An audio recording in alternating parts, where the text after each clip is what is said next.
तुमच्या सासूबाई आणि त्या आता आपल्यासाठी करणार आहेत पेसरट 2, बरोबर ना? बरोबर. बरं, चला काय करायला लागते कृती आधी? पहिल्यांदा ह्याच्यात बाउलमध्ये मूग घ्यायचे. बर, मग अशी म्हणालात की भिजवलेले मूग हो, आहे. भिजवले. किती वेळ भिजवले? हे 7-8 तास. म्हणजे 7-8 तास भिजवले. बर,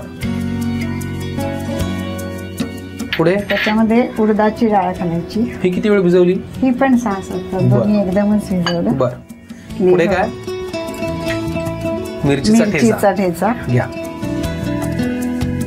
आलं. बरं,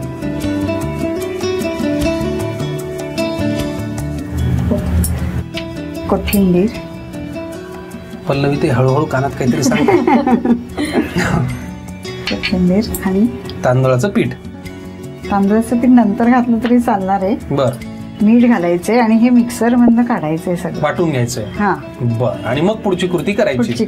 चला, पेसरट 2 साठी लागणारं हे मिश्रण आपण तयार करून घेतलं, ते वाटून घेऊयात. वाटून झालं की मग पुढच्या कृतीकडे बोलूयात.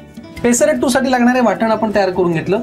भिजवलेले मूग आणि उडदाची डाळ ह्याच्यामध्ये आहे. तांदूळाचं पीठ पण आहे. पुढे काय करायचं आता? याची गिरणी घालायची. कसं? तेल घालायचं पहिल्यांदा. ठीक, पॅन आपण गॅस लावून घेतलाय ना? हो, तापलं आहे तवा.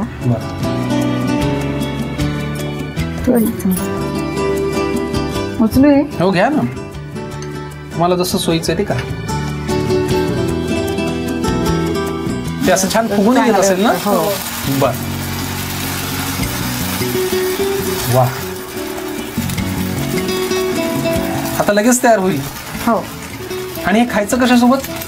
आपण पुदिन्याची चटणी, टोमॅटो सॉस. बर, कशाही सोबत खाऊ शकतो. किंवा अजून एक त्याच्यात व्हरायटी करता येते. जेव्हा साऊथ मध्ये तुम्ही पेसरट 2 खाता तेव्हा त्याच्यामध्ये ते उपमा घालून देतात. बर, पण आपण त्याच्यामध्ये मसाला डोशाची भाजी करून किंवा व्हरायटी हवं असेल तर चायनीज भाजी करून तसंही देता येतं. वा वा, खूप छान. असं हे दोन्ही बाजूनी छान परतून घेतलं की तयार होईल. पटकन तुम्ही लिहून घ्या पेसरट 2 साठी लागणारं साहित्य आणि कृती. पेसरट 2 साठी लागणारं साहित्य: 1 वाटी भिजवलेले मूग, 1 वाटी तांदूळाचं पीठ, बारीक वाटलेली हिरवी मिरची, 1 वाटी भिजवलेली उडीद डाळ, बारीक चिरलेली कोथिंबीर, बारीक चिरलेलं आलं आणि मीठ. कृती: प्रथम एका बाउलमध्ये भिजवलेले मूग, उडीद डाळ, मिरचीचा ठेचा, बारीक चिरलेलं आलं, कोथिंबीर, तांदूळाचं पीठ, चवीनुसार मीठ आणि पाणी घालून मिक्सरमध्ये वाटून घ्यावं. फ्राय पॅन मध्ये तेल ओतून तयार मिश्रण त्यावर पसरवून घ्यावं आणि दोन्ही बाजूनी कुरकुरीत भाजून घ्यावं.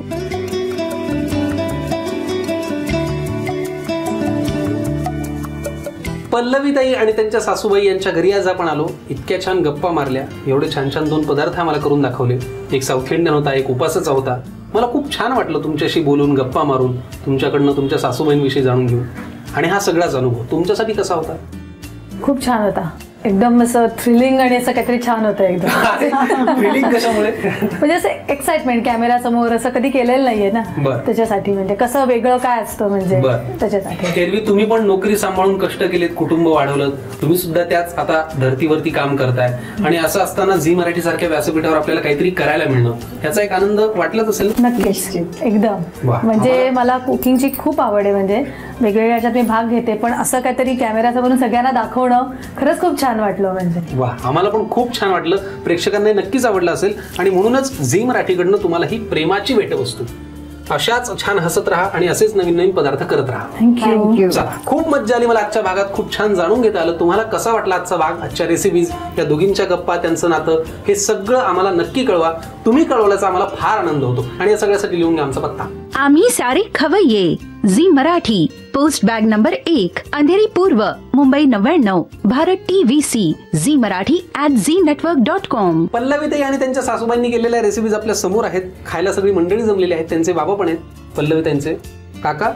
आता तुम्हाला या रेसिपीज खायच्यात आमच्यासोबत. आवडेल ना तुम्हाला खायला? नक्की. एरवी तुम्ही तुमच्या मुलीच्या हातच्या पदार्थ वेगवेगळे चाखत असालच. नक्की. काय वेगळेपण आहे त्यांच्या हाताच्या चवीला? आहेत ना? Very good. म्हणूनच आज आम्ही तुमच्याकडे आलोय. आता आपण सगळे मिळून आधी फोटो काढूयात आणि मग हे खाऊयात. चालेल? चालेल. बघा त्या कॅमेऱ्यात. 1 2 3 स्माइल प्लीज. चला, भुकेची वेळ झालेली आहे. आम्ही सगळे मिळून एक खातो. तुम्ही घ्या निरोप. असेच पदार्थ घरी ट्राय करा. मस्त खा, स्वस्त राहा, पाहत राहा. आम्ही सारे खवय्ये भेटूया पुढच्या भागात.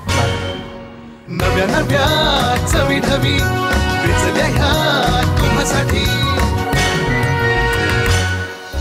हवे हवे ते पंगत किस्से तुम्हाला आवडावे. खाणाऱ्याने खात रहावे.